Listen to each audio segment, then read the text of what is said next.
Hi, I'm Andy from Maverick Diagnostics, and today I'm going to talk to you about some of the terminology that we use for both OEM tools and aftermarket tools. So first, I'm going to start with DOIP. DOIP actually stands for Diagnostics over Internet Protocol, which effectively means it's a faster form of data transfer from a vehicle's diagnostic tool directly into the vehicle. This also has several other advantages, which is the OEMs, or the vehicle manufacturers, are able to encrypt gateways onto that vehicle, which doesn't allow access to some of the aftermarket tools. The vehicle manufacturers have taken dominance over this in the last few years, starting with Fiat a few years ago, and now other manufacturers are adopting multi-gateway DOIP systems in their vehicles, including Jaguar Land Rover, BMW and Mercedes. You'll find that some of the later vehicles only work on DOIP, and we'll be having much more of that into the future. Next, I'm going to talk about cloud computing and the effect today and into the future on vehicle diagnostic tools, both aftermarket and OEM. Basically, cloud computing is the same sort of thing as you get when you get streaming down from Netflix to your television. It means that all the data stored up in the cloud can't be tampered with and can't be copied or replicated.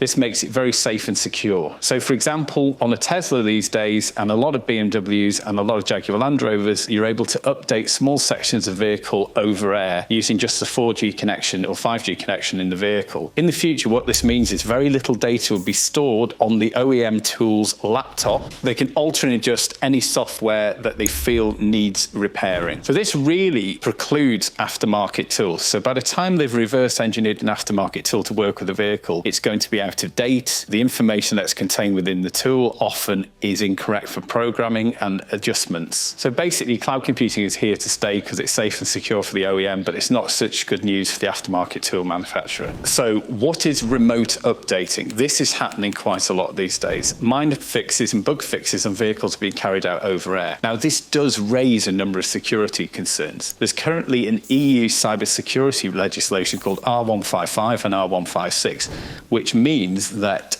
tampering of vehicle security is technically illegal. In the US, many people have been tasked to actually hack vehicles and look through whether they can access them through, for example, the vehicle's infotainment system. GM recently had a scare about this and locked down their security as quickly as they can. When these sort of things happen, as has been recently happened to Jaguar Land Rover, when they've been hacked through key hacking, it means the valuation of the vehicle drops because the insurance goes so high that the vehicles are potentially unable to insure. The other thing is the manufacturer is actually responsible for the cybersecurity for the length of the life of the vehicle. This is not the first owner, as with many other things, or the first 3 years. They are liable for the cybersecurity, which gives us a couple of small problems there. It sounds good, but it means that the manufacturer has access to that car for the entire life, which could also preclude access from the aftermarket to do security updates. We had this originally in block exemption, which meant manufacturers are locking down cars and not allowing people to work on them. It could be a really big problem, or on the other side, if you're the owner, it could be really good because you know your car's not going to get stolen or hacked.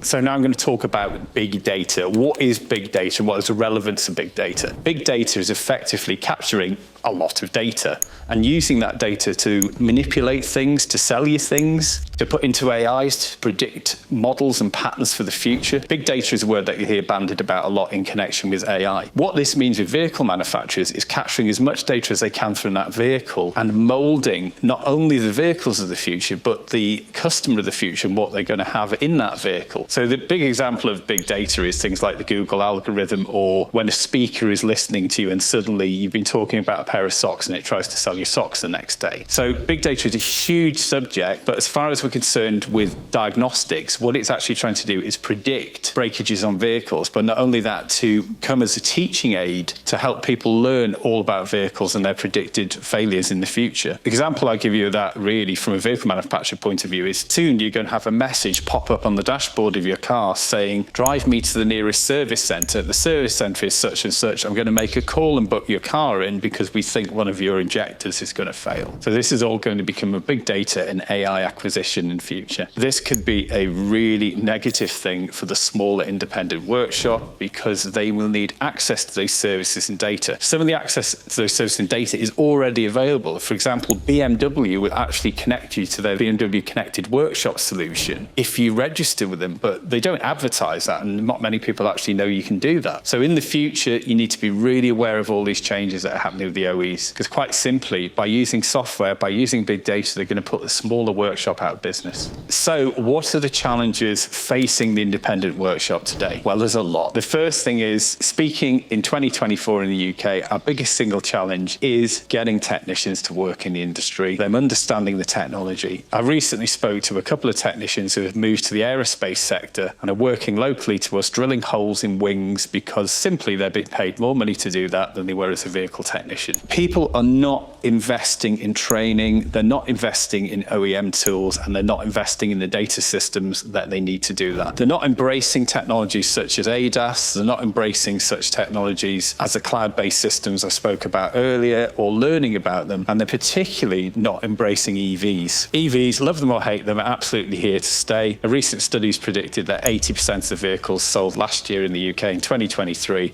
are either EV or hybrid vehicles. Hydrogen, a little bit long way off, so, you know, we're going to have to brace. And actually, what a lot of people don't know is the hydrogen cars are also, a lot of the time, basically an electric vehicle. Whether it's an internal combustion hydrogen or it's a fuel cell hydrogen, it's still an electric vehicle. It drives electric motors. So whichever way we go, you need to start to embrace these technologies to move your business forward.